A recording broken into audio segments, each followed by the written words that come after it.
आज हामी यो प्रदेश शहीद पार्क तथा वनस्पति उद्यानमा आएका छौँ। यहाँ तपाईहरू देख्न सक्नुहुन्छ थुप्रै महानुभावहरू आज बिदाको दिनमा यो बिदाको समय सदुपयोग गर्न आउनुभएको छ।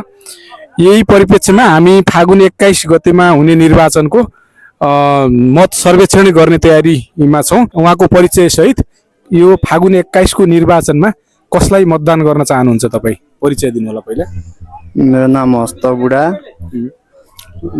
हिमा गाउँपालिका वडा नम्बर 4 सिमतेलीबाट जुम्ला।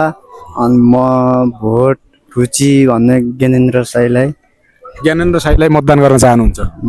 हस्, थ्याङ्क यू। भाइहरू अहिले मतदान गर्ने हो फागुन 21 मा।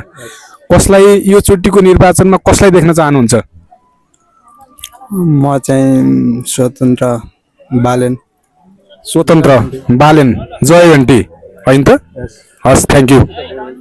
यता हजुरहरू पनि यो चोटि फागुन 21 को निर्वाचनमा मतदान गर्दै हुनुहुन्छ? कसलाई गर्ने पक्षमा हुनुहुन्छ? अहिले जुम्लाबाट चाहिँ ज्ञानेन्द्र साई। जुम्लाबाट? हजुर। तर देशको लागि चाहिँ बालिन शाह। देशको लागि बालेन शाह, जुम्लाको लागि चाहिँ ज्ञानेन्द्र साई। हजुरको पनि त्यही हो? त्यही हो हैन? जुम्लाको लागि चाहिँ ज्ञानेन्द्र साई अनि देशको लागि चाहिँ बालेन शाह। आमा नमस्कार। यो चुनावमा मतदान गर्नुहुन्छ योपालि? अब घरै गएकी छौँ न। अब कहाँ हो घर हजुरको? अब कालीकोट हो। गएपछि कसलाई हाल्नुहुन्छ, मतदान कसलाई गर्नुहुन्छ? उहिलेको पहिलाको हामी एमाले हौँ। ए हजुर, एमाले। अब अहिले अब के हाल्ने हुन् गर्ने हुन्। म त घर छैन, बेलुङ आएकी हौँ। म ऐठीमा आएँ, घर पुगेकी छौँ न म। ए शहीद पार्कमा मनोरञ्जनका लागि आउनुभएका चौकुनेका युवा भेटिनु भएको छ। उहाँको मत यसपालि कसलाई हुन्छ? मेरो नाम एलपी जोशी, लक्ष्मी प्रसाद जोशी। मेरो घर चौकुने 7 वडा नम्बर 7 मा छ। मेरो परिवर्तनको पक्षमा हुन्छ। म जेनजी हो। परिवर्तनको पक्षमा हुन्छ।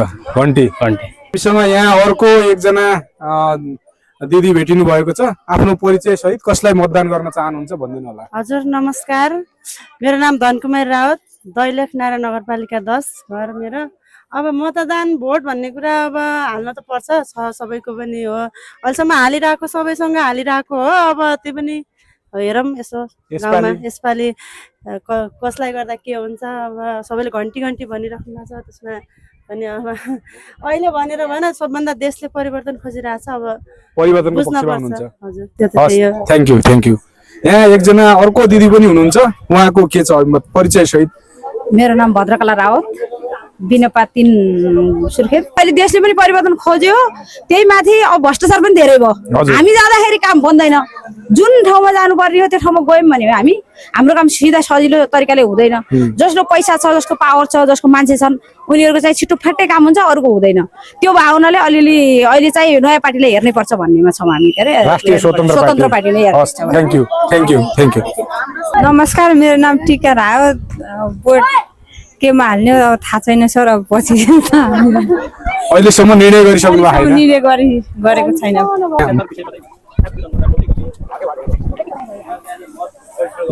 उहाँको गर्नुहुन्छ के? आमा हजुरले चाहिँ यसपालि कसलाई मतदान गरेर सोच्नु भएको छ? हामी हाल्न छैन। हलोलाई? त्यसो भए ज्ञानेन्द्र साई। हस्, फागुन 21 गते हुने निर्वाचनमा कसलाई मतदान गर्न चाहनुहुन्छ? बालिन शाह ओन्ली, घन्टीलाई भोट दिनु। Only one Balen Shah. नाम? मानव विश्वकर्मा। यो मत सर्वेक्षण गरिरहेका छौँ। हजुरले कसलाई मतदान गर्न चाहनुहुन्छ भन्ने सन्दर्भमा मत सर्वेक्षण? हामी चाहिँ घन्टी यसपालिको लागि। ठेगाना भन्नुहोस् त। ठेगाना बिनपा 3। हजुर। नाम दलबहादुर बुढा। मेरो चाहिँ दलबहादुर बुढा। हजुरको चाहिँ? मेरो पनि सेम टु यु, घन्टीमै हो। हजुर। नाम चाहिँ? नाम निर्मला थापा। ठेगाना बिनपा 3। हजुरको? मेरो पनि त्यही सहमत। घन्टीमै हो। अहिले एक छापै हो घन्टीमा? एक छापै। अहिले अब परिवर्तन हुन्छ कि केही भन्ने अब आशाले घन्टीमै हान्ने। घन्टीका उम्मेदवार चाहिँ को हुनुहुन्छ थाहा पाउनु भएको? हजुर, घन्टीको उम्मेदवार घन्टीको उम्मेदवार रमेश सापकोटा। भाइको परिचय सहित यसचोटि फागुन 21 को निर्वाचनमा कसलाई मतदान गर्न चाहनुहुन्छ? मेरो नाम कालीबहादुर सिंह। हजुर। म पनि घन्टीको सहमत हो। घन्टीको सहमत? बाहिरबाट आएको, दुबईबाट। अब केही हामी राष्ट्रिय परिचय पत्रबाट या त कुनै साधनबाट भोट हाल्न मिल्छ भनेपछि हामी घन्टीमा मैले हाल्छु। अब त्यस्तो भोटिङ कार्ड चाहिँ मेरो छैन। सहमत चाहिँ घन्टीमा छ। समर्थन चाहिँ। मेरो परिवारलाई सबैलाई मेरो घन्टीमा आफूले चिने जानेको परिवर्तनको पक्षमा फोन गरेर या त मेसेज गरेर सबैलाई घन्टीमा हाल्न आग्रह गर्छु। हस् थ्याङ्क यू।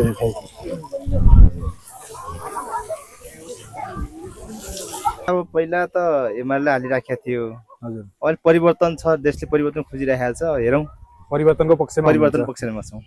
आम मतदाताहरूलाई परिवर्तनको पक्षमा मतदान गर्ने आग्रह गरिरहनु भएको छ। आग्रह त्यही छ मेरो। हस् थ्याङ्क यू। नाम भरत ओली, घर चाहिँ दैलेख। अहिले पालि चाहिँ हामी अब पार्टी मतलब परिवर्तन गर्ने चाहनामा छौँ। हामीहरू सबै मत परिवर्तन गर्ने चाहनामा छौँ। हामी अहिले भन्नुपर्दा नयाँ पार्टी राष्ट्रिय स्वतन्त्र पार्टीलाई नै। जस्तो राष्ट्रिय स्वतन्त्र पार्टीलाई नै किन मतदान गर्न चाहनुहुन्छ? किनभने अब यहाँभन्दा पछाडि पुराना पार्टीहरूले यतिको सालसम्म चलाउनु भयो, खासै केही हामीले नौलो कुरा देखिनौँ। अब आउने नयाँ पार्टीले केही नयाँ गर्न सक्छ भन्ने हामीलाई आशा छ, के गर्ला भन्ने आशा छ। हस् थ्याङ्क यू। घन्टीमा परिचय भनिदिनुहोस् न। दुर्गा पौडेल, ठेगाना बिनापा 4 खोर्के। बिनापा 4 खोर्के, मुख्यमन्त्रीको एरियादेखि है। हस् हालिरहेर के गर्ने हो र? अब त घन्टीमा हाल्नु पर्यो, एकचोटि परिवर्तनको पक्षमा परिवर्तन गर्नु पर्यो। कस्तो हुन्छ घन्टीलाई हालेर? हस् थ्याङ्क यू। नाम भन्नुहोस् त। बिमला रावल, ठेगाना वीरेन्द्रनगर 12 सुर्खेत। फागुन 21 को निर्वाचनमा कसलाई मतदान गर्न चाहनुहुन्छ? अब बालेन शाह। तपाईँ आफ्नो परिचय सहित यसपालिको फागुन 21 को निर्वाचनमा कसलाई मतदान गर्न चाहनुहुन्छ? मेरो नाम विनोद प्रसाद धमाला, म अछाम क्षेत्र नम्बर 2 को मतदाता। म विशेष गरी अछाम क्षेत्र नम्बर 2 मा मान्छे हेरेर योचोटि मत दिने पक्षमा छु। नाम के हो बाजे? नाम मेरो मन्सुर बोहरा। ए ठेगाना घर कहाँ हो? जुम्ला हो। जुम्लामा कसलाई मतदान गर्न चाहनुहुन्छ? अब हामी सुर्खेत छौँ, हान्दै छौँ। जानुहुन्छ? कसलाई हाल्नुहुन्छ? पर्सि जानुहुन्छ? मतदान गर्न पुग्नुहुन्छ? मजाले पुग्छ। कसलाई हाल्नुहुन्छ त्यहाँ मतदान? अहिले पार्टी हामीलाई के राजा हामीलाई के भन त्यो भिडिनु त्यो भलो भने हामी सक्दैन। जनले हाम्रो बुढो भत्ता दिएको छ त त्यस्तै हुनु पर्यो। जनले पनि हो कि बुढा सुरक्षा हेरेपछि हामीले सरकार एकै हो होइन कि भारतको होइन, अमेरिकाको होइन, हामी नेपालकै हो। लेकिन जे पनि सुरक्षा अहिलेको चाहिँ अन्नु पर्यो अझै भनिकन भोट त हाल्छौँ, खडा हाल्दैनौँ हामी, क्यान्सल पनि अट्दैनौँ। आँखा नदेनेले क्यान्सल पनि अर्थन अक्का डालीमा आउनु पर्छ। क्यान्सल जइकन घन्टीकन हाले पनि टाढा हाल्नु पर्यो हो कि होइन? अब भने कसै कसै 4 पार्टी भएका छन्, अरू जति भए पनि तलको मैले विशेष मानेको नै। एमालेलाई मतदान गर्दै आउनु भएको छ अघि, यसभन्दा अगाडि? अहिले चाहिँ के छ विचार नि सबैको हो। फेरि चेक गर्नुहुन्छ? चेक गर्ने। त्यसो भए परिवर्तनका पक्षमा हो तपाईँ पनि? सबै चेक गर्ने। अहिले नयाँ पार्टी हेर्नु पर्यो, नयाँ उयो हेर्नु पर्ने। हो हस् थ्याङ्क यू। विनिता कठात उठेकी छन् त्यो क्षेत्रबाट। भाइको नाम सहित? मेरो नाम तपेन्द्र बोहरा।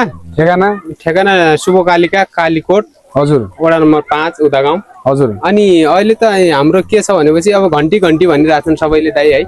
तर अहिले चाहिँ अब घन्टीलाई दिएर एकपल्ट हेरौँ कि भन्ने हो धारणा। कस्तो विकास हुन्छ त?